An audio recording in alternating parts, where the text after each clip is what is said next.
In einer Zeit, in der Erfolg oft an Bankguthaben und Kontoauszügen gemessen wird, bietet dieses Buch eine andere Perspektive und dreht den Spieß um. Es erinnert uns daran, dass wahrer Reichtum nicht in unseren Taschen oder den in einem Hauptbuch angesammelten Zahlen beginnt, sondern in den tiefsten Winkeln unseres Seins, in unserem Kopf. Der mentale Millionär ist mehr als nur der Titel eines Buches über Geld. Es ist ein neuer intellektueller Ansatz, eine Mindmap, die den Weg für eine wohlhabende Denkweise ebnet, bevor Geld tatsächlich in ihr Leben tritt. Der Autor verspricht seinen Lesern keine magischen Schlüssel oder Abkürzungen zum Reichtum. Vielmehr nimmt er sie mit auf eine intellektuelle und spirituelle Reise, die über finanzielle Gleichungen hinaus in die Tiefen der menschlichen Psyche führt. Diese Reise öffnet die Augen für unsere tief verwurzelten Überzeugungen über Geld, Erfolg und Misserfolg und verändert sie auf umfassendere und mutigere Weise. Auf jedem Schritt der Reise werden Sie entdecken, dass der Unterschied zwischen Arm und Reich nicht nur in der Höhe Ihres Gehalts oder Einkommens liegt, sondern auch in der Tiefe Ihrer Überzeugungen, Ihrem Grad an Disziplin und Ihrem unerschütterlichen Glauben, der durch Hindernisse und Umstände unerschütterlich bleibt. Dieses Buch ist kein starrer theoretischer Leitfaden voller Slogans. Vielmehr ist es ein praktisches Gedankenexperiment, das in Ihrem Kopf Gestalt annimmt und Ihr gesamtes Leben beeinflusst. Veränderung beginnt in Ihrem kleinen Bewusstsein, das Ihnen vielleicht nie aufgefallen ist, und weitet sich dann allmählich aus, bis es Ihre neue finanzielle und intellektuelle Identität formt. Finanzieller Wohlstand wird von da an zur natürlichen Folge dieser tiefgreifenden mentalen Transformation. Wenn Sie den Mut haben, sich selbst zu hinterfragen und Ihre jahrelange Denkweise zu ändern, kann dieses Buch ein außergewöhnliches Tor sein, ein unbekannter Schlüssel, der Ihnen zunächst die Türen zu geistigem Wohlstand und dann zu dem finanziellen Reichtum Ihrer Träume öffnet. Sie lesen nicht nur Seiten, sondern einen Spiegel, der Ihnen ermöglicht, sich selbst mit einer Klarheit zu sehen, die Sie noch nie zuvor erlebt haben. Wenn dir diese Zusammenfassungen etwas geben, einen klareren Blick, neue Ideen oder einfach Motivation für den Tag, dann abonniere jetzt Chai Podcast und gib diesem Video ein Like, damit du keine neuen Buchzusammenfassungen verpasst. Kapitel 1: Der geistige Keim des Reichtums. Das Buch geht von einem Grundprinzip aus, das in seiner Formulierung einfach, in seiner Wirkung jedoch tiefgreifend ist. Reichtum beginnt zunächst im Kopf, nicht auf dem Bankkonto. Viele Menschen glauben, Reichtum bestehe nur aus Zahlen auf der Bank, erfolgreichen Geschäften oder einer plötzlichen Erbschaft. Doch in Wahrheit spiegeln all diese Ergebnisse eine direkte innere Denkweise wider. Der Geist ist der Boden, und Geld ist lediglich die Frucht, die darin gepflanzt wird. Der Autor erklärt, dass die meisten Menschen Geld als materielles Ziel betrachten, obwohl es im Grunde ein Ergebnis, die natürliche Folge einer bestimmten Denkweise ist. Eine reiche Denkweise ist nicht nur auf Geld ausgerichtet, sondern darauf, Chancen zu erkennen, Wert zu erkennen und in sich selbst zu investieren, bevor man in externe Projekte investiert. Wer seinen Geist weiterentwickelt, seinen Horizont erweitert und sich neue Fähigkeiten aneignet, kann auch aus dem Nichts Reichtum schaffen. Die vielleicht entscheidende Frage des Buches lautet: Besitzen Sie die Mentalität, die Sie zum Reichtum befähigt? Diese Frage stellt den Leser vor einen echten Spiegel, denn Geld, egal wie klein, verkümmert nicht in den Händen eines Geistes, der nicht darauf vorbereitet ist, es anzunehmen. So wie Samen nicht auf unfruchtbarem Boden wachsen. Kapitel 2: Befreiung vom Defizitdenken. In diesem Kapitel führt uns der Autor durch einen der größten mentalen Umbrüche, der jeder finanziellen Transformation vorausgeht: den Übergang von einem Mangeldenken zu einem Überflussdenken. Das Denken ist der Spiegel, durch den wir die Welt sehen, und wenn es von Angst und Zweifel getrübt ist, spiegelt sich dies in unserem Verhalten und unseren Entscheidungen wider. Eine Knappheitsmentalität äußert sich in der ständigen Angst, Geld zu verlieren, dem Glauben, dass die Möglichkeiten begrenzt sind und Erfolg nur wenigen Glücklichen vorbehalten ist. Menschen mit dieser Mentalität leben in einem ständigen Abwehrmodus, haben Angst vor Geld ausgeben, scheuen Risiken und betrachten jeden Erfolg eines anderen als Verlust für sich selbst. Diese engstirnige Sichtweise macht das Leben zu einem kalten, wettbewerbsorientierten Wettlauf voller Vergleiche und Ängste. Im Gegensatz dazu basiert eine Fülle-Mentalität auf der inneren Überzeugung, dass die Welt voller Möglichkeiten ist und Erfolg keine knappe, sondern eine erneuerbare Ressource ist. Diese Denkweise geht davon aus, dass jeder mit Kreativität und harter Arbeit den Weg zum Wohlstand ebnen kann. Eine Fülle-Mentalität fragt nicht, wie viel ich verdienen werde, sondern welchen Mehrwert ich schaffen kann, denn sie erkennt, dass Geld lediglich ein natürliches Nebenprodukt der Schaffung echten Mehrwerts für die Welt ist. Der Autor weist darauf hin, dass die meisten Menschen seit ihrer Kindheit negative Stereotypen über Geld mit sich herumtragen. Sätze wie „Geld macht nicht glücklich“ oder „Ich bin nicht gut in Geldangelegenheiten“ werden mit der Zeit zu mentalen Käfigen, die uns daran hindern, kreativ zu denken und die Türen für Experimente und Risikobereitschaft verschließen. Wie kann ein von seinem finanziellen Versagen überzeugter Geist Kreativvermögen aufbauen?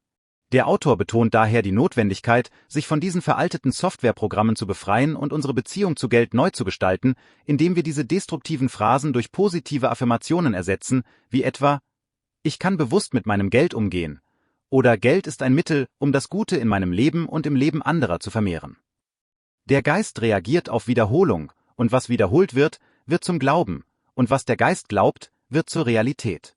Der Autor erinnert uns daran, dass ein mentaler Millionär nicht unbedingt der intelligenteste oder talentierteste ist, sondern eher derjenige, der am meisten experimentiert und am bereit ist, kalkulierte Risiken einzugehen. Chancen ergeben sich nicht für diejenigen, die darauf warten, sondern für diejenigen, die sie durch Handeln und Zuversicht schaffen. Sich von einer hilflosen Denkweise zu befreien bedeutet nicht, frei von Ängsten zu sein, sondern vielmehr zu lernen, sie zu überwinden und jede Herausforderung als neue Chance für Wachstum zu sehen. Mit anderen Worten: Dieses Kapitel öffnet eine Tür zur Wahrheit, dass die größte Armut, die man erfahren kann, nicht die Armut an Geld, sondern an Gedanken ist. Wenn Sie sich von der Denkweise der Unfähigkeit befreien, beginnen Sie Ihre ersten echten Schritte zum Vermögensaufbau, der nicht nur daran gemessen wird, was Sie haben, sondern auch daran, was Sie glauben, erreichen zu können. Kapitel 3: Die mentale Landkarte für den Erfolg neu gestalten. In diesem Kapitel führt uns der Autor zum Kern eines der gefährlichsten Hindernisse auf dem Weg zum Wohlstand: unserer angeborenen mentalen Landkarte. Wir alle steuern unser Leben nach mentalen Mustern, die wir seit unserer Kindheit geprägt haben, und diese Muster sind oft voller Vorurteile und falscher Überzeugungen, die uns daran hindern, Chancen zu erkennen oder zu nutzen. Von klein auf hören wir Sätze so oft, dass sie sich in unser Unterbewusstsein einprägen. Reiche kommen nicht in den Himmel, Geld ist der Dreck dieser Welt, harte Arbeit zahlt sich nicht aus. Diese Worte sind nicht nur flüchtige Geräusche. Sie sind wie unsichtbare Software, die im Hintergrund läuft und unsere Entscheidungen steuert, ohne dass wir es merken. Und wenn es an der Zeit ist, etwas Neues auszuprobieren oder ein finanzielles Risiko einzugehen, zögern wir, haben Angst oder lehnen die Gelegenheit sogar ab. Nicht, weil wir es nicht können, sondern weil unsere mentale Landkarte dagegen konstruiert ist. Der Autor lädt den Leser zum Innehalten und Nachdenken ein. Welche Sätze haben Sie zu Hause, in der Schule oder in Ihrem sozialen Umfeld immer wieder gehört? Haben Sie motiviert, nach Erfolg zu streben, oder haben Sie ihnen Angst vor dem Scheitern eingeflößt? Hier ist der erste Schritt auf dem Weg zum mentalen Millionär. Entferne diese alte Software und akzeptiere sie nicht länger als absolute Wahrheit. Der Autor betont, dass diese Programmierung kein unveränderliches Schicksal ist, sondern bewusst neu gestaltet werden kann. Wie? Durch die Einführung neuer Überzeugungen, die Erfolg und Wohlstand fördern. Sagen Sie beispielsweise nicht, Geld verdirbt die Seele, sondern Geld offenbart eine Wahrheit und macht mich besser, wenn ich es weise einsetze. Sagen Sie nicht, ich kann nicht gut mit Geld umgehen, sondern ich lerne jeden Tag, besser mit meinem Geld umzugehen. Bei der Neugestaltung Ihrer Mindmap geht es jedoch nicht nur darum, ein neues Wort zu wiederholen. Sie benötigen praktische Werkzeuge. Der Autor nutzt tägliche mentale Affirmationen, regelmäßiges Aufschreiben von Zielen und achtsame Meditation, um über Ihre finanziellen Gedanken nachzudenken. Diese Übung ist nicht trivial. Sie ist eine Möglichkeit, Ihr Unterbewusstsein so umzuprogrammieren, dass Sie Erfolg und Wohlstand verdienen. Am wichtigsten ist es, finanziellen Erfolg mit positiven Gefühlen, Freude, Dankbarkeit und innerem Frieden zu verbinden. Da viele Menschen Geld mit Schuld, Angst oder Schamgefühlen assoziieren, wird Geld für sie zu einer Bedrohung, nicht zu einer Chance. Wenn Sie diese emotionale Beziehung ändern, sind Sie besser in der Lage, finanzielle Chancen zu schaffen und anzuziehen, anstatt sie abzulehnen. Kapitel 3 erinnert uns an eine grundlegende Wahrheit. Der Verstand ist wie eine Landkarte. Wenn die eingezeichneten Pfade alt und voller Hindernisse sind, werden Sie nie ein neues Ziel erreichen. Das Neuzeichnen dieser Karte ist der entscheidende Schritt vor jeder größeren finanziellen oder persönlichen Transformation. Kapitel 4: Reichtum beginnt mit alltäglichem Verhalten. Nachdem der Autor die theoretischen Grundlagen der Millionärsmentalität gelegt hat, führt er uns in diesem Kapitel von der Welt der Ideen in die Welt der Taten. Denn geistiger Reichtum, egal wie mächtig, ist nicht vollständig, wenn er nicht in konkretes tägliches Verhalten umgesetzt wird. Eine Idee allein verändert kein Leben, sondern das, was wir aus dieser Idee in eine Gewohnheit verwandeln und was wir von dieser Gewohnheit wiederholen, bis es Teil unserer Identität wird. Der Autor zeigt, dass Reichtum kein Glücksfall oder ein einmaliger Deal ist, der alles verändert, sondern die tägliche Anhäufung kleiner, aber beständiger Verhaltensweisen, die sich im Laufe der Zeit wie Ziegelsteine zu einem massiven Gebäude zusammenfügen. Erfolgreiche Menschen haben es nicht geschafft, weil sie klüger waren als andere, sondern weil sie sich stärker für die Umsetzung engagierten. Sie machen Fehler, sie stolpern, aber sie machen weiter, während andere beim ersten Hindernis stehen bleiben. Zu den wichtigsten dieser Verhaltensweisen gehört Disziplin. Disziplin sorgt dafür, dass sie ihren Zeitplan einhalten, auch wenn ihnen nicht danach ist. Disziplin bringt sie dazu, früh aufzustehen, um an ihrem Projekt zu arbeiten, anstatt stundenlang gedankenlos zu surfen. Disziplin ist die Brücke zwischen der Millionärsmentalität und realen Ergebnissen. Der Autor betont auch, dass Zeitmanagement einer der wichtigsten Schlüssel zum Wohlstand ist. Wie viele Menschen haben großartige Ideen, verschwenden aber ihre Zeit mit Dingen, die keine Ergebnisse bringen? Erfolgreiche Menschen überwachen ihren Tag sorgfältig, wissen, wo sie ihre Zeit verschwenden und lernen, jede Stunde in etwas zu investieren, das sie ihren Zielen näher bringt. Selbst die einfachste Methode, wie das tägliche Aufschreiben von 3 finanziellen oder Entwicklungszielen und das darauf hinarbeiten, kann im Laufe der Zeit erhebliche Veränderungen bewirken. Das Buch weist darauf hin, dass mentale Millionäre nicht unbedingt Übermenschen sind, sondern ganz normale Menschen, die einen außergewöhnlichen Lebensstil pflegen. Früh aufstehen, täglich lesen, sich ständig weiterbilden, die Ausgaben im Auge behalten und sich mit Menschen umgeben, die inspirierter sind als sie selbst. Diese tägliche Gewohnheit verändert ihren Lebensweg, ohne dass sie es zunächst bemerken. Kapitel 4 lehrt uns eine grundlegende Lektion. Reichtum ist kein plötzliches Ereignis, sondern das Ergebnis kleiner, wiederholter Handlungen. Jeder Tag, den man vernachlässigt, ist ein Rückschritt, und jeder Tag, den man sinnvoll nutzt, ist eine langfristige Investition in sich selbst und seine finanzielle Zukunft.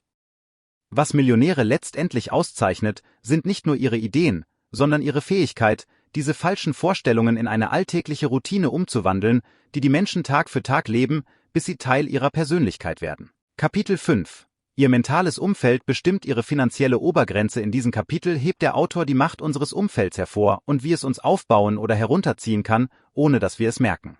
Es stimmt, dass jeder in erster Linie für sich selbst verantwortlich ist. Aber die Wahrheit ist, dass unser Unterbewusstsein stark von den Menschen, Ideen und Umgebungen beeinflusst wird, in denen wir leben. Der Autor beginnt mit einem berühmten Zitat: Sie sind der Durchschnitt der 5 Menschen, mit denen Sie die meiste Zeit verbringen. Diese Aussage mag einfach erscheinen, fasst aber eine tiefgreifende Realität zusammen. Ihre Ambitionen, Ihr Lebensstil und sogar Ihr Selbstvertrauen spiegeln in gewissem Maße das Wesen Ihrer Mitmenschen wider. Wenn Sie von Menschen umgeben sind, die sich ständig beschweren, ihre Misserfolge rechtfertigen, Veränderungen fürchten oder erfolgreiche Menschen verspotten, wird diese negative Energie unweigerlich in Sie eindringen, selbst wenn Sie sich dessen nicht bewusst sind. Die Folge ist, dass Sie zögern, Dinge aufschieben und in einem erdrückenden Kreislauf leben, der Sie herunterzieht.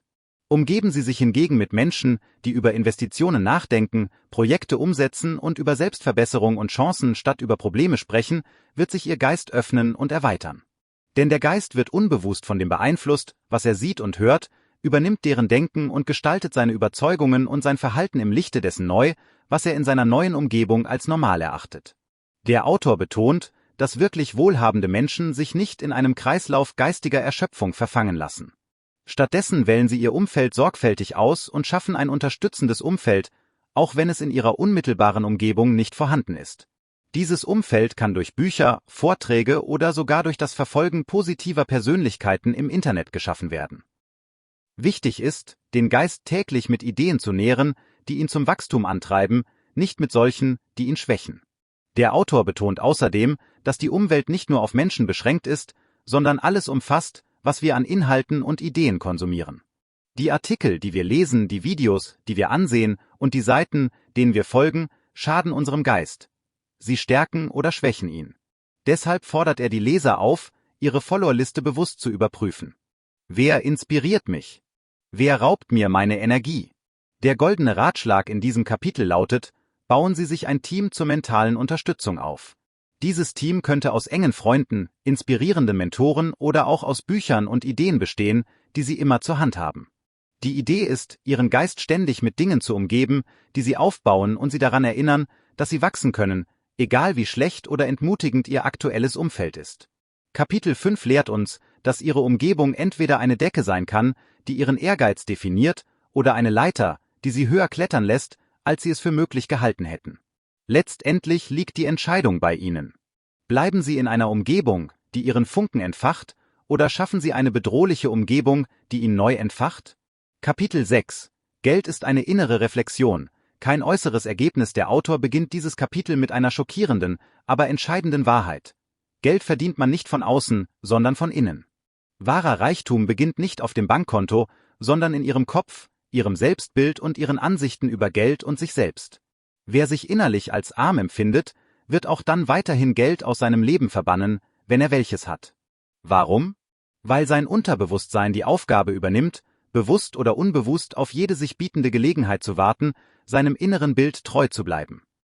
Das erklärt, warum manche Menschen plötzlich große Summen verdienen, nur um sie schnell wieder zu verlieren, während andere aus dem Nichts starten und dennoch dauerhaften Reichtum aufbauen.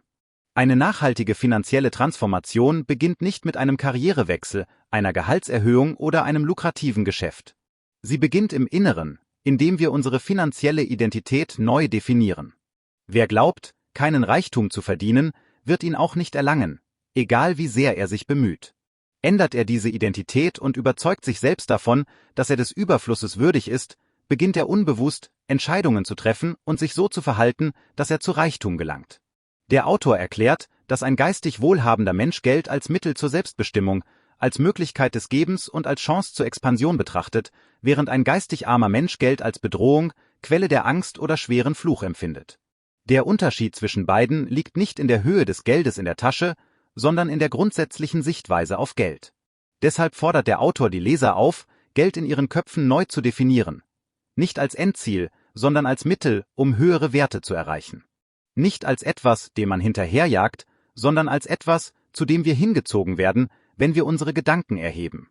Nicht als eine Last, die man fürchten muss, sondern als ein Werkzeug, mit dem wir unser Bestes geben können. Einer der wichtigsten Punkte, die der Autor hervorhebt, ist die Auseinandersetzung mit dem Anspruchsdenken. Viele Menschen besitzen keinen Reichtum, nicht weil sie nicht wissen, wie sie ihn erwerben können, sondern weil sie tief im Inneren glauben, dass sie ihn nicht verdienen. Diese verborgene Überzeugung reicht aus, um ihnen alle Türen vor der Nase zu verschließen, egal wie hart sie arbeiten. Um dem entgegenzuwirken, schlägt der Autor eine einfache, aber tiefgreifende mentale Übung vor. Setzen Sie sich hin und schreiben Sie auf, wie Sie Geld sehen. Was empfinden Sie dabei? Vermittelt es Ihnen Trost und Zuversicht? Oder Anspannung und Angst? Wiederholen Sie dann jeden Tag eine Affirmation. Ich verdiene finanziellen Wohlstand, weil ich bereit bin, ihn mit Reife und Weitblick zu nutzen. Auf diese Weise säen Sie neue Samen in Ihrem Unterbewusstsein und formen Ihre finanzielle Identität von innen heraus neu, sodass Geld zu einem natürlichen Spiegelbild dieser inneren Veränderung wird. Kapitel 6 lehrt uns, dass Geld nicht das Ziel, sondern das Ergebnis ist. Das unvermeidliche Ergebnis eines Geistes voller Bewusstsein, Selbstvertrauen und Selbstwertgefühl. Kapitel 7. Die Chemie des Selbstvertrauens und die Schwingungen des Reichtums. In diesem Kapitel führt uns der Autor aus einer unkonventionellen Perspektive an die Sache heran, indem er innere Gefühle und die Energie, die ein Mensch in seine Umgebung abgibt, miteinander verknüpft und zeigt, wie diese Schwingungen die Anziehung oder Ablehnung von Geld beeinflussen. Die Idee dahinter ist, dass Selbstvertrauen nicht nur ein psychologischer Zustand ist, sondern eine mentale und energetische Frequenz, wie eine unsichtbare Welle, die mit Fülle in Resonanz tritt oder ihr widerspricht. Wenn ein Mensch in einem Zustand des Zweifels, der Angst oder des Zögerns lebt, sendet er praktisch Schwingungen aus, die Chancen abwehren, als würde das Universum auf seine verborgene Botschaft reagieren. Ich bin nicht bereit, ich kann nicht, ich verdiene es nicht. Umgekehrt hebt ein Mensch seine mentale Frequenz auf ein höheres Niveau, wenn er in einen Zustand der Gewissheit, des Vertrauens und des Selbstwertgefühls eintritt. Chancen beginnen ihn anzuziehen, Menschen vertrauen ihm und Wege öffnen sich ihm auf natürliche Weise. Der Autor weist hier darauf hin, dass der menschliche Geist nicht nur ein Werkzeug zum Denken ist, sondern eine Sende- und Empfangsstation. Ihre Gedanken sind nicht in ihnen eingeschlossen. Sie spiegeln sich in ihrer Sprache, ihren Handlungen und ihrem Umgang mit Geld wider. Wer glaubt, dass sich sein Weg öffnen wird, wird ihn tatsächlich finden.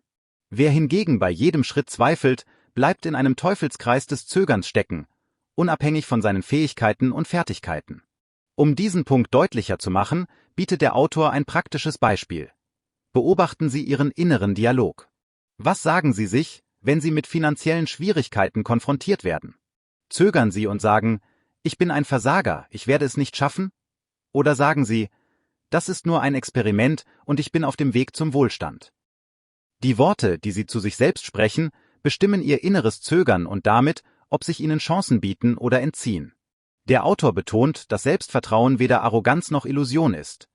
Es ist die tiefe innere Überzeugung, dass sie fähig sind, zu lernen, sich anzupassen und wieder aufzustehen, unabhängig von ihren aktuellen Schwierigkeiten. Selbstvertrauen bedeutet, sich selbst zu sagen: Ich habe jetzt vielleicht nicht alle Werkzeuge, aber ich habe die Fähigkeit, sie mir anzueignen. Der Autor bietet auch eine einfache Übung, um diese Frequenz zu nähren. Jedes Mal, wenn Sie auf ein Hindernis stoßen oder Angst verspüren, sagen Sie sich: Ich bin auf dem Weg zum Wohlstand.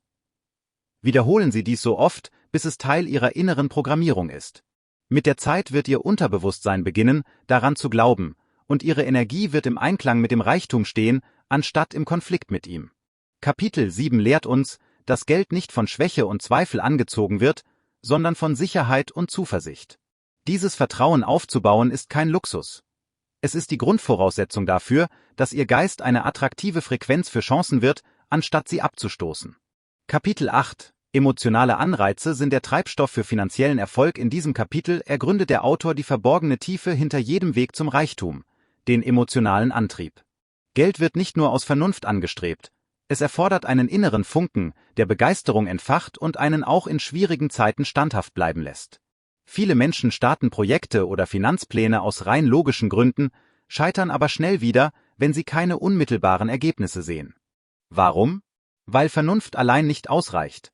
Ein Herz, das für ein höheres Ziel brennt, ist unerlässlich. Der Autor warnt vor der Gefahr, Geld um seiner selbst willen zu verfolgen. Selbst wenn dieser Weg vorübergehenden Reichtum bringt, führt er seinen Besitzer zu geistiger Erschöpfung und Sinnverlust. Der mentale Millionär versteht, dass Geld ein Mittel und kein Zweck ist und dass es mit einer Botschaft, einem Wert oder einem Traum verbunden sein muss, der größer ist als bloße Zahlen.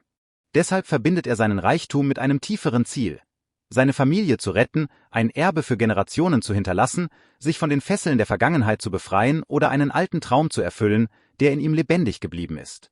Der Autor nennt dieses Ziel den heiligen emotionalen Antrieb. Den grundlegenden Grund, der einen Schmerz ertragen, Aufschieberitis überwinden und Kritik und Spott aushalten lässt, weil man weiß, dass man für etwas Größeres arbeitet als nur für den unmittelbaren Gewinn. Ohne diese Motivation scheitert jeder Finanzplan schnell am ersten Hindernis. Doch mit ihr wird die Reise, egal wie lang sie auch sein mag, erreichbar und spannend. Der Autor stellt dem Leser dann eine grundlegende Frage: Warum wollen Sie reich werden? Wenn Ihre Antwort oberflächlich ist, wie etwa ein Auto kaufen oder im Luxus leben, werden Sie angesichts der Hindernisse nicht lange durchhalten. Ist die Antwort tief emotional und mit einer Botschaft oder Bedeutung verbunden, verleiht sie unaufhaltsame Kraft. Der Autor betont, dass jeder Mensch ein inneres Feuer braucht, das ihn zur Arbeit treibt, auch an Tagen ohne unmittelbare Belohnung. Dieser Antrieb unterscheidet Visionäre von der Masse. Während andere auf der Suche nach schnellen Ergebnissen sind, bleiben leidenschaftliche Menschen auf Kurs. Denn ihnen geht es nicht nur ums Geld, sondern um einen tieferen Sinn im Leben. Als praktische Übung empfiehlt der Autor, sich jede Woche Zeit zu nehmen, um über den höheren Zweck des Strebens nach Reichtum nachzudenken. Fragen Sie sich: Was werde ich zur Welt beitragen, wenn ich diesen Reichtum erreiche? Wie werde ich das Leben meiner Mitmenschen verändern? Diese regelmäßige Reflexion lädt Ihre emotionale Batterie wieder auf und erinnert Sie daran, warum Sie weitermachen, selbst wenn die Logik versagt oder Details Sie erschöpfen. Kapitel 9 Zweifel zähmen und inneren Widerstand abbauen. In diesem Kapitel enthüllt der Autor eines der gefährlichsten Hindernisse, die einen Menschen daran hindern, Wohlstand zu erlangen: den inneren psychologischen Widerstand. Dieser Widerstand kommt nicht von außen, sondern sitzt tief in uns und zeigt sich in vielen Formen: anhaltende Selbstzweifel, wiederholtes Aufschieben wichtiger Schritte, ein Gefühl der Wertlosigkeit oder sogar überzeugende Selbstironie. Der Autor erklärt, dass nicht die Armut an sich einen Menschen besiegt, sondern seine innere Stimme, die ihm zuflüstert: Du bist des Reichtums nicht würdig, du bist des Erfolgs nicht würdig. Diese Stimme schreit nicht deutlich, sondern tarnt sich in Form kleiner, logisch erscheinender Gedanken. Warte noch ein wenig, die Zeit ist nicht reif, andere sind klüger als du. Durch die Wiederholung dieser Gedanken verfestigt sich der Zweifel und wird zu einer Mauer, die einen daran hindert, Chancen klar zu erkennen. Um die Wurzeln dieses Widerstands zu verstehen, kehrt der Autor in die Kindheit zurück. Es beginnt oft in einem Umfeld, das den Wert von Ehrgeiz herabwürdigt oder die Vorstellung vermittelt, Geld sei das exklusive Recht einer bestimmten Klasse oder Reichtum ein Weg voller Sünde. Diese frühe Programmierung führt zu unsichtbaren Einschränkungen, die den Geist blockieren und ihn Chancen unbewusst ablehnen lassen. Der Autor erklärt jedoch, dass die Lösung nicht darin besteht, diese Stimme gewaltsam zu unterdrücken, sondern sie bewusst zu entlarven. Wenn Sie Zweifel beobachten und sie benennen, verlieren sie die Hälfte ihrer Kraft. Wenn Sie sich den negativen Gedanken ehrlich fragen, nützt mir das oder schränkt es mich ein? Beginnen Sie allmählich, ihn zu neutralisieren. Der Autor schlägt eine praktische Übung zur Überwindung des inneren Widerstands vor. Bestätigen Sie jeden Morgen laut oder schriftlich den Satz: Jeder Widerstand in mir ist eine alte Stimme, die nicht der Realität entspricht. Heute entscheide ich mich, bereit für Fülle zu sein und mein volles Potenzial auszuschöpfen. Dieses einfache Eingeständnis programmiert das Unterbewusstsein neu und lenkt Ihre Energie von Zögern auf Bereitschaft. Der Autor betont außerdem, dass Bewusstsein allein nicht ausreicht. Es muss von wiederholter Übung begleitet werden. Mit jedem Moment des Zweifels, mit jedem Schuld- oder Angstgefühl müssen wir uns daran erinnern, dass diese Gefühle nicht die absolute Wahrheit sind, sondern Überbleibsel der Vergangenheit. Jedes Mal, wenn wir uns dessen bewusst werden, anstatt uns mitreißen zu lassen, schwächen wir diesen inneren Widerstand weiter. Kapitel 9 lehrt uns, dass der größte Feind nicht im Außen, sondern in uns selbst lauert und dass der erste Schritt zum Wohlstand nicht darin besteht, sich dem Markt oder der Konkurrenz zu stellen, sondern seiner inneren Stimme zu begegnen. Wenn wir Zweifel zurückweisen und verborgene Widerstände abbauen, öffnen wir unserem Geist den Weg für uneingeschränkten Wohlstand. Kapitel 10 Die Gesetze der Finanzbewegung und die Schaffung von Vertrauensdynamik. In diesem Kapitel stellt der Autor eine goldene Regel auf. Geld mag, wie Energie, keinen Stillstand, sondern fließt mit Bewegung und Entscheidung. Viele denken, der beste Weg, ihr Geld zu schützen, sei, auf den perfekten Moment zu warten oder sich vor dem Handeln zu informieren. Doch das Ergebnis ist oft dasselbe: Stillstand, Angst und verpasste Chancen. Der mentale Millionär wartet nicht auf grünes Licht, sondern ebnet mit seinem ersten Schritt den Weg. Er versteht, dass Dynamik wichtiger ist als Perfektion und dass Bewegung, selbst wenn sie noch so klein ist, Chancen eröffnet, die er während seines Stillstands nicht erkannt hat. Geld reagiert auf diejenigen, die Ausdauer und Korrekturfähigkeit beweisen, nicht auf diejenigen, die sich mit Nachdenken und Zögern zufrieden geben. Der Autor vergleicht Dynamik mit einer Strömung. Sobald man sich bewegt, reißen einen die Chancen mit, man trifft die richtigen Leute und entdeckt Fähigkeiten, von denen man nichts wusste. Stagnation hingegen erstickt die Begeisterung und sät Zweifel, bis man zur Geisel des Zögerns wird. Daher betont der Autor, dass die größte Gefahr nicht darin besteht, Fehler zu machen, sondern auf der Stelle zu bleiben. Um Dynamik zu erzeugen, empfiehlt der Autor eine einfache, aber wirkungsvolle Gewohnheit. Die Gewohnheit, täglich eine Entscheidung zu treffen. Wählen Sie jeden Tag ein Ziel, auf das Sie hinarbeiten möchten. Eine kleine Entscheidung in Ihrem Projekt, einen praktischen Schritt bei Ihrer Investition oder auch ein Gespräch mit jemandem, der Ihnen neue Türen öffnen könnte. Die Größe der Entscheidung spielt keine Rolle. Wichtig ist, dass Sie sich bewegen. Wenn Sie täglich handeln, schaffen Sie eine Kette kleiner Bewegungen, die Vertrauen, Mut und Energie aufbauen. Bewegung erzeugt Klarheit, und Klarheit erzeugt Fortschritt. So entsteht eine Dynamik, die Sie auf natürliche Weise zum Erfolg führt, ohne dass Sie jedes Detail vorhersehen müssen. Kapitel 11 Die Macht der Entscheidung. Der Beginn jeder Veränderung. Der Autor betont, dass jede Transformation, sei sie finanziell oder geistig, mit einer Entscheidung beginnt. Keine Theorie, kein Buch und keine Gelegenheit kann ein Leben verändern, solange die innere Entscheidung fehlt, anders zu denken und zu handeln. Die meisten Menschen verbringen ihr Leben damit, auf den perfekten Moment zu warten, auf mehr Motivation, auf weniger Angst. Doch dieser Moment kommt nie. Entscheidung ist kein Gefühl, das plötzlich entsteht, sondern ein Akt des Bewusstseins, der Disziplin und des Willens. Wenn Sie sich entscheiden, Reichtum zu schaffen, heißt das nicht, dass Sie ab morgen Geld besitzen. Es bedeutet, dass Sie beginnen, Ihre Gedanken, Ihr Verhalten und Ihre Energie auf Fülle auszurichten. Der Autor schreibt, die Entscheidung ist der erste Stein, der eine Lawine in Bewegung setzt. Sie verändert die Richtung Ihres Denkens und zwingt Sie, Verantwortung für Ihr Leben zu übernehmen. Sobald Sie sich entschieden haben, beginnt Ihr Gehirn, Wege und Lösungen zu suchen, an die es vorher nie gedacht hat. Menschen, die sich nicht entscheiden, bleiben Gefangene der Umstände, Opfer äußerer Kräfte und Geiseln ihrer Zweifel. Doch wer sich entscheidet, übernimmt das Steuer seines Lebens. Die Entscheidung ist der Übergang von Ich hoffe zu Ich handle. Der Autor fordert den Leser dazu auf, sich eine einfache, aber mächtige Frage zu stellen. Habe ich mich wirklich entschieden, reich zu werden, geistig, emotional und materiell, oder war es bisher nur ein Wunsch? Denn der Unterschied zwischen Wunsch und Entscheidung ist der Unterschied zwischen Träumern und Machern. Die einen hoffen auf den richtigen Tag, die anderen erschaffen ihn. Kapitel 12. Das Gesetz des Gebens und die unsichtbare Zirkulation des Reichtums. Reichtum folgt, laut dem Autor, denselben Prinzipien wie Energie. Er fließt. Und alles, was fließt, wächst. Alles, was stagniert, stirbt. Viele glauben, Reichtum sei das Ergebnis des Anhäufens, des Sammelns, des Zurückhaltens. Doch die Natur widerspricht diesen Gedanken. Wasser, das stillsteht, verfault. Geld, das gehortet wird, verliert seinen Wert. Nicht nur wirtschaftlich, sondern auch spirituell. Wahre Fülle entsteht durch Bewegung, durch Geben, Teilen und Investieren. Der Autor nennt dies das Gesetz der Zirkulation. Wenn Sie geben, sei es Wissen, Unterstützung, Wert oder Geld, senden Sie eine Botschaft an das Universum. Ich habe genug, um zu teilen. Diese Botschaft zieht automatisch mehr Fülle an, weil sie auf Vertrauen und Überflussbewusstsein basiert. Im Gegensatz dazu sendet Zurückhaltung die Botschaft von Mangel. Ich habe nicht genug, ich muss festhalten. Diese Energie blockiert nicht nur den Fluss des Geldes, sondern auch den Fluss der Chancen. Der Autor betont, dass Geben kein finanzieller Verlust ist, sondern eine Investition in Energie, die zurückkehrt. Doch wichtig ist die Intention. Geben Sie nicht aus Schuld oder Pflicht, sondern aus Dankbarkeit und Bewusstsein. Wer mit Freude gibt, empfängt mit Leichtigkeit. Ein mentaler Millionär teilt nicht, um gesehen zu werden, sondern um zu wachsen. Er versteht, dass das, was er verteilt, multipliziert zu ihm zurückkommt.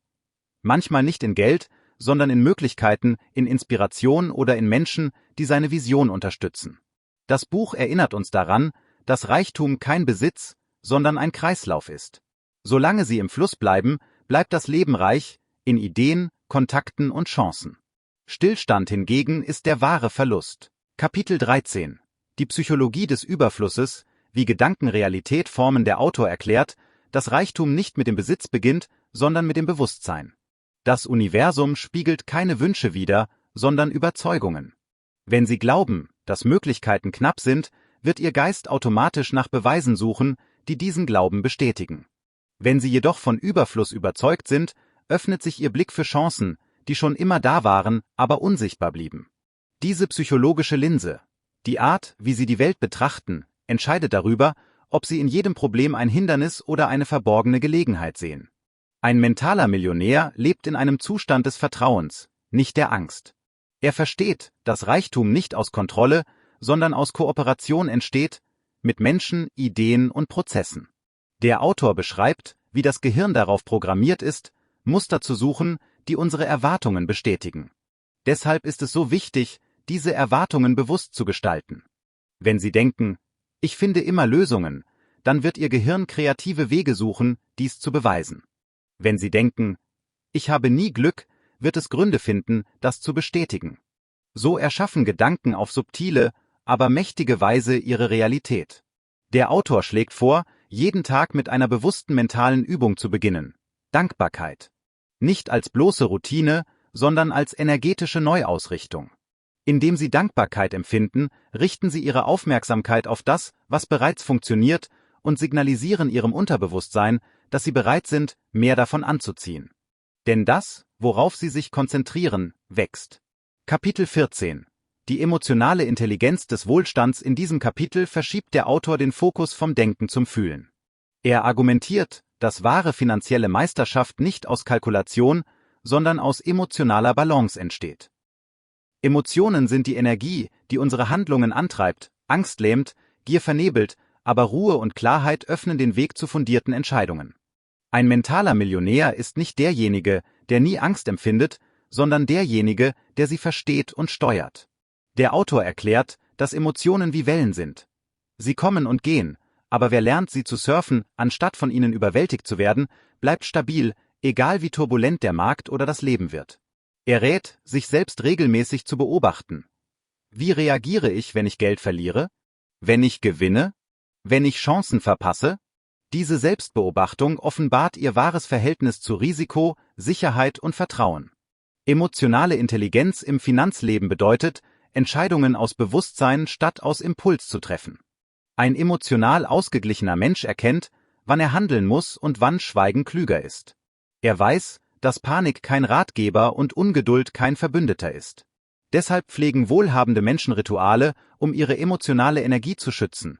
Meditation, Bewegung, Zeit in der Natur, Tage ohne digitale Ablenkung. Nicht, weil sie Luxus suchen, sondern weil sie wissen, dass ihr innerer Zustand ihr größtes Kapital ist. Wenn sie Ruhe kultivieren, selbst im Chaos, werden sie automatisch klarer sehen, gezielter entscheiden und weiser investieren. Emotionale Stabilität ist das Fundament, auf dem Reichtum ruht. Kapitel 15. Die Sprache des Reichtums, wie Worte ihre finanzielle Realität formen. Der Autor beginnt dieses Kapitel mit einem faszinierenden Gedanken. Worte sind nicht bloß Schall, sie sind Energie. Jedes Wort, das sie über Geld, Erfolg oder sich selbst aussprechen, prägt ihr Unterbewusstsein, positiv oder negativ. Menschen, die ständig sagen, ich kann mir das nicht leisten, trainieren ihren Geist, Armut als Normalität zu akzeptieren. Menschen, die sagen, wie kann ich mir das leisten, aktivieren Kreativität, Offenheit und Lösungsorientierung. Der Autor betont, dass Sprache das Betriebssystem des Geistes ist und dass jede Aussage ein Befehl an ihr Unterbewusstsein darstellt. Wenn Sie wiederholt negative, begrenzende Formulierungen verwenden, erschaffen Sie innere Blockaden, die sich in Ihrer äußeren Realität widerspiegeln. Deshalb fordert er den Leser auf, seine alltägliche Sprache zu überwachen und bewusst zu verändern. Statt „Ich habe Pech", sagen Sie „Ich lerne, wie man Glück erschafft." Statt „Ich bin schlecht mit Geld", sagen Sie „Ich entwickle finanzielle Intelligenz." Mit der Zeit wird diese bewusste Wortwahl Ihr Denken und damit Ihr Handeln verändern. Der Autor weist darauf hin, dass erfolgreiche Menschen selten über Mangel sprechen. Sie sprechen über Chancen, Wachstum, Lernen. Diese sprachliche Disziplin erschafft Resonanz mit Erfolg, noch bevor er eintritt. Er empfiehlt, jeden Morgen einen positiven Satz über Geld laut auszusprechen, etwa „Geld fließt mit Leichtigkeit und Freude in mein Leben." Diese einfache Gewohnheit wirkt wie eine tägliche Neuprogrammierung des Geistes. Sie ersetzt Angst durch Vertrauen und Zweifel durch Offenheit. Kapitel 16. Die Energie des Vertrauens. Warum Glaube stärker ist als Wissen. Wissen ist Macht, aber Vertrauen ist Bewegung. Der Autor erklärt, dass Wissen ohne Glauben oft ungenutzt bleibt. Viele Menschen wissen, was sie tun sollten. Sie kennen Strategien, sie verstehen Prinzipien, aber sie handeln nicht, weil ihnen das Vertrauen fehlt.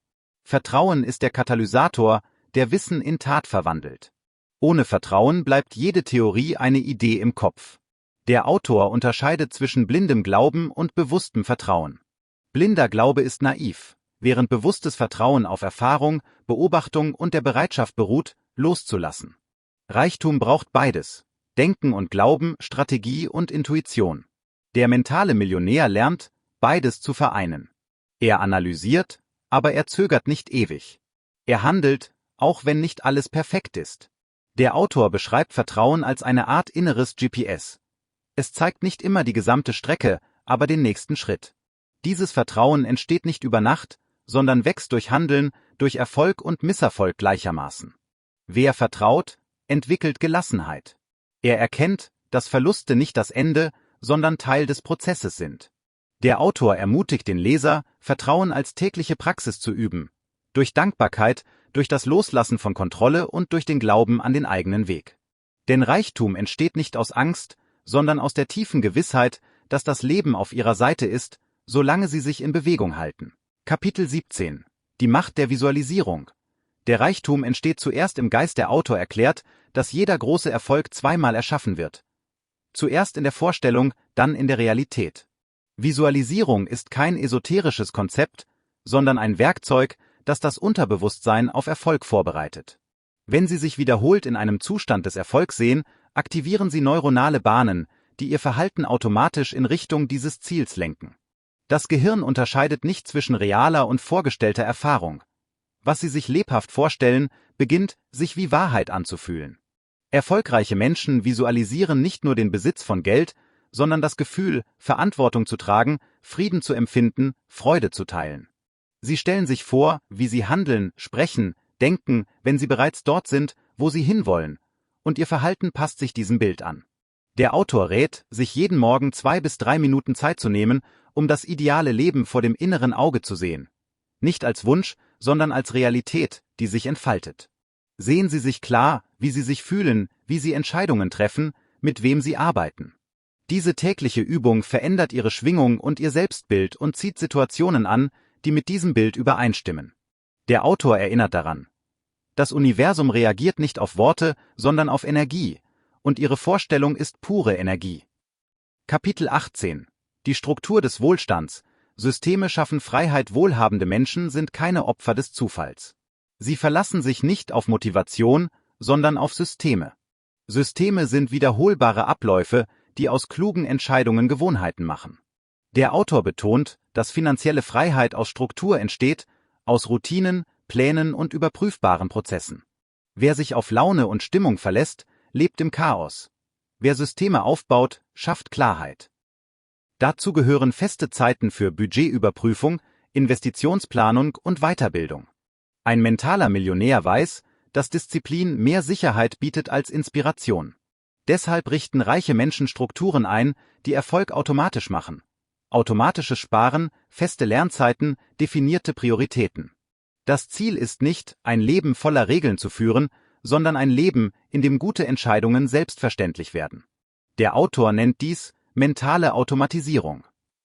Wenn Sie Ihr Denken und Handeln auf Erfolg programmiert haben, müssen Sie sich weniger anstrengen, um das Richtige zu tun. Sie tun es einfach. Systeme verwandeln Motivation in Stabilität. Sie befreien Sie von mentaler Erschöpfung und schaffen Raum für Kreativität. Der Autor schließt mit einem zentralen Satz: Reichtum liebt Ordnung, nicht Zufall. Kapitel 19: Die Kunst des Gebens. Warum Großzügigkeit Reichtum multipliziert? Der Autor stellt in diesem Kapitel ein Paradoxon vor, das in vielen alten und modernen Lehren wiederkehrt. Wahre Fülle entsteht nicht durch Festhalten, sondern durch Geben. Großzügigkeit ist kein Verlust, sondern eine energetische Investition. Wenn Sie geben, Zeit, Wissen, Geld oder Unterstützung, senden Sie eine kraftvolle Botschaft an Ihr Unterbewusstsein: Ich habe genug, um zu teilen. Diese Botschaft bricht die Ketten des Mangels und öffnet die Schleusen des Überflusses. Menschen, die klammern, leben in Angst. Menschen, die teilen, leben im Vertrauen. Der Autor erzählt Geschichten von Unternehmern, die in ihren schwersten Zeiten einen Teil ihres Einkommens spendeten. Nicht, weil sie es sich leisten konnten, sondern weil sie verstanden, dass Geben die Angst auflöst und neue Energie in Bewegung setzt. Großzügigkeit zieht Chancen an, weil sie das Vertrauen anderer stärkt. In einer Welt, in der viele nur nehmen wollen, wird der Geber zur seltenen Quelle, zu der andere freiwillig zurückkehren. Der Autor betont, dass wahres Geben nicht bedeutet, alles zu verschenken, sondern mit Absicht zu handeln.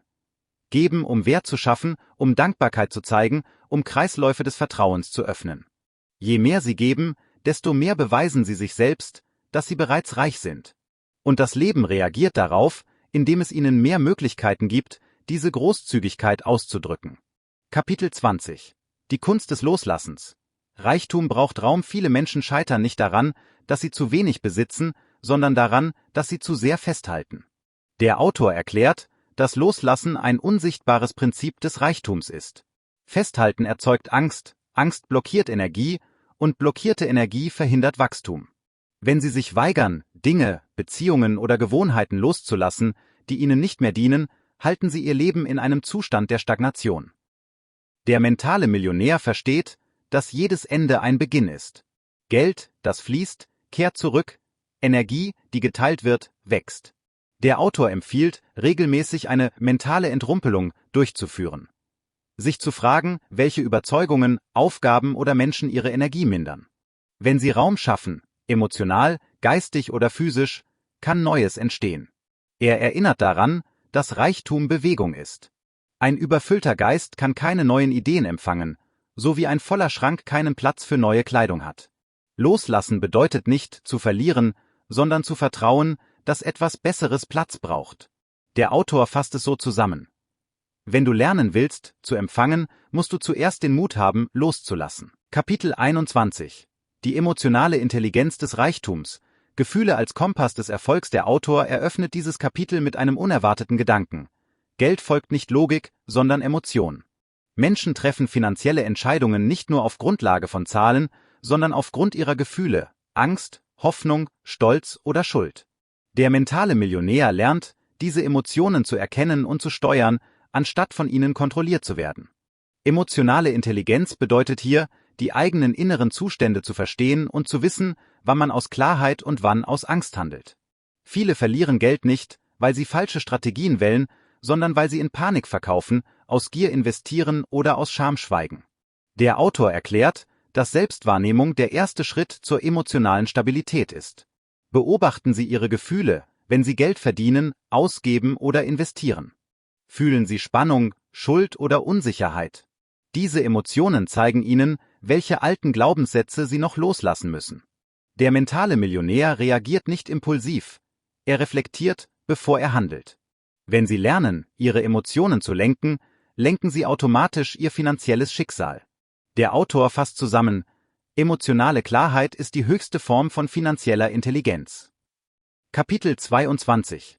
Das Gesetz der Resonanz. Gleiches zieht Gleiches an. In diesem Kapitel geht der Autor auf eines der faszinierendsten Prinzipien des Lebens ein: das Resonanzgesetz.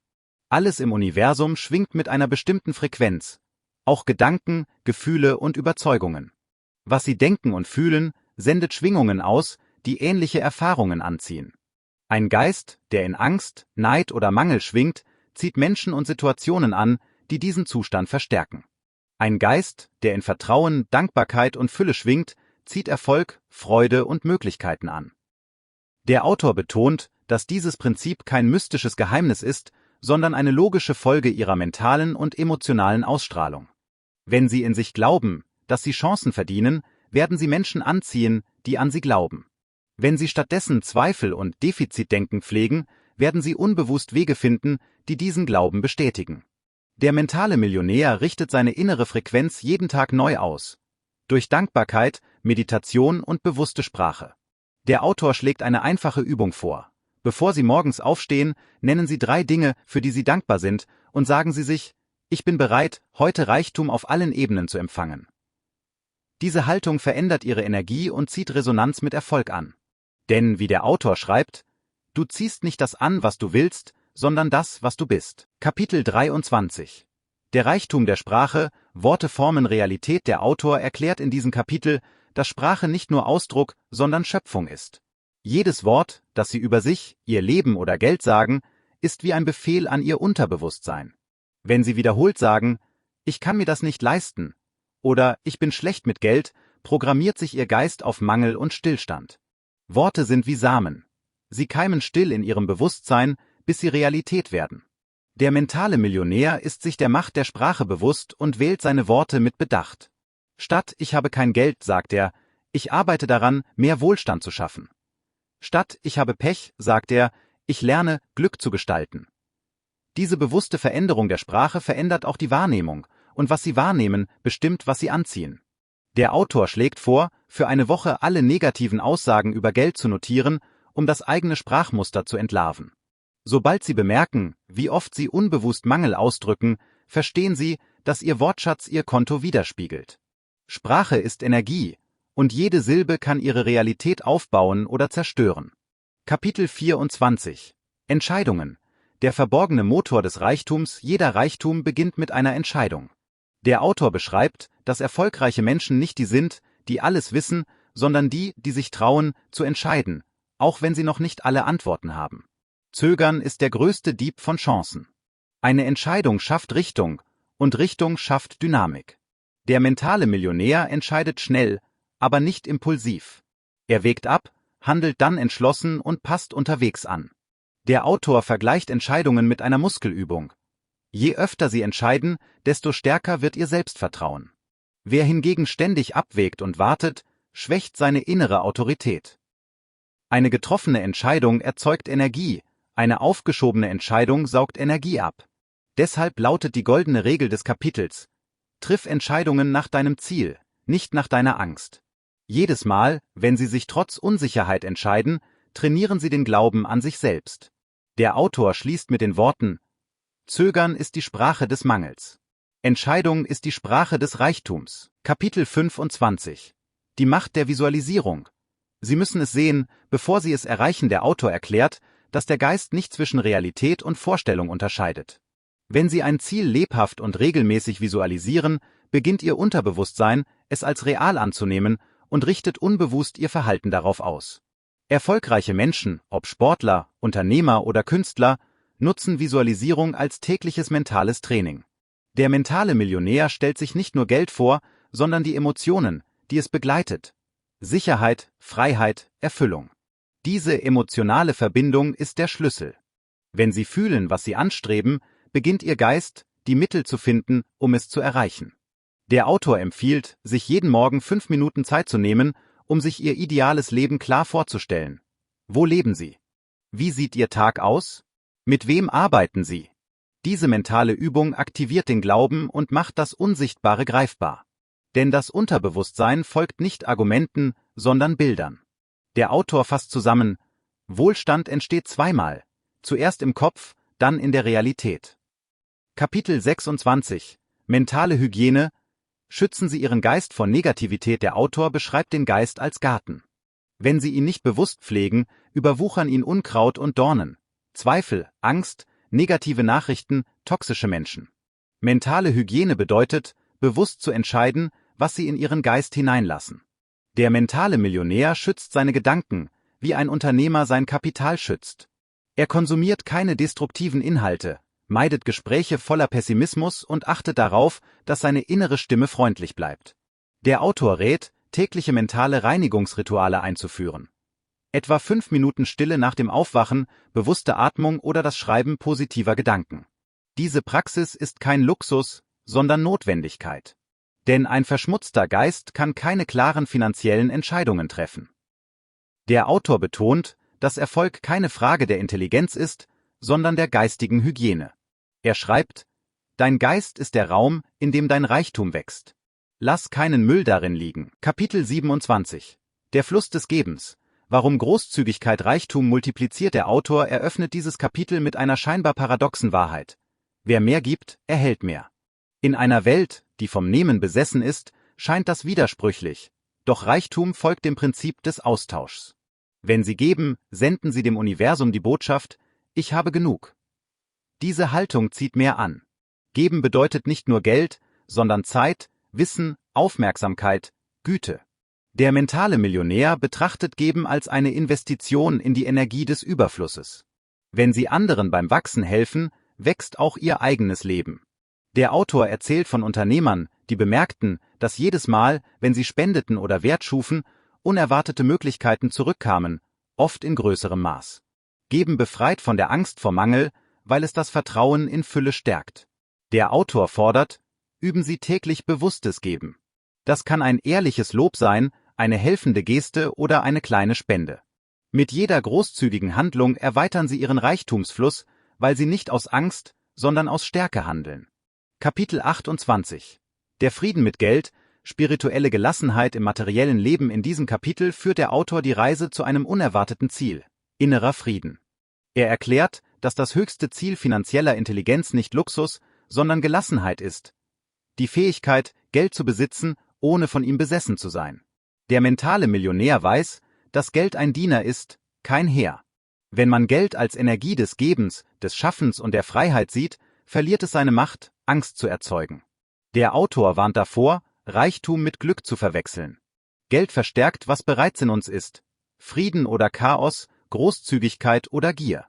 Deshalb betont er, dass die wichtigste Investition nicht die in Aktien oder Immobilien ist, sondern die in Bewusstsein. Arbeiten Sie daran, sich innerlich ruhig zu fühlen, unabhängig vom Kontostand. Diese emotionale Unabhängigkeit verwandelt finanzielle Erfolge in dauerhafte Erfüllung. Der mentale Millionär lebt in Harmonie mit Geld, weder abhängig davon noch entfremdet davon. Er nutzt es, ohne sich von ihm benutzen zu lassen. Kapitel 29 – Das Vermächtnis des mentalen Millionärs, der wahre Reichtum bleibt. In diesem letzten Kapitel bringt der Autor die gesamte Reise auf den Punkt. Er erklärt, dass Reichtum niemals mit dem endet, was man besitzt, sondern mit dem, was man hinterlässt, in den Köpfen, Herzen und Taten anderer. Der mentale Millionär denkt nicht nur in Jahren, sondern in Generationen. Er fragt sich nicht: Wie viel habe ich?, sondern: Was habe ich bewirkt? Sein Vermächtnis ist Wissen, Inspiration und der Mut, Grenzen zu sprengen. Der Autor betont, dass materieller Besitz vergeht, aber Ideen, Werte und Handlungen ewig bleiben. Jeder Mensch hinterlässt Spuren, bewusst oder unbewusst. Wenn Sie Ihre Denkweise veredeln, verändern sie nicht nur ihr eigenes Leben, sondern das Bewusstsein aller, die mit ihnen in Berührung kommen. Der mentale Millionär lebt also nicht für Reichtum, sondern durch Reichtum. Ein Reichtum, der in Dankbarkeit, Selbstvertrauen und Weitergabe wurzelt. Audio-Fazit: Am Ende dieser Reise bleibt eine Wahrheit bestehen. Geld ist niemals das Ziel, sondern der Spiegel. Es zeigt Ihnen, wer Sie sind, was Sie glauben und wie tief Sie sich selbst vertrauen. Wenn Ihr Geist reich ist, folgt das Leben. Wenn Ihr Herz voller Fülle ist, folgen Möglichkeiten. Der mentale Millionär lebt nicht im Überfluss, weil er Glück hatte, sondern weil er gelernt hat, den Überfluss zu denken, zu fühlen und zu erschaffen. Wahre finanzielle Freiheit beginnt dort, wo Angst endet. In einem Geist, der weiß, dass Wohlstand kein Zufall ist, sondern eine Entscheidung. Entscheiden Sie sich, groß zu denken, tief zu glauben und mutig zu handeln. Denn Reichtum entsteht nicht im Außen. Er beginnt in Ihnen. Wenn dir dieser Inhalt gefallen hat, vergiss nicht, das Video zu liken und den Kanal Shy Podcast zu abonnieren, um keine neuen Buchzusammenfassungen zu verpassen. Bleib inspiriert und wachse mit jedem Buch.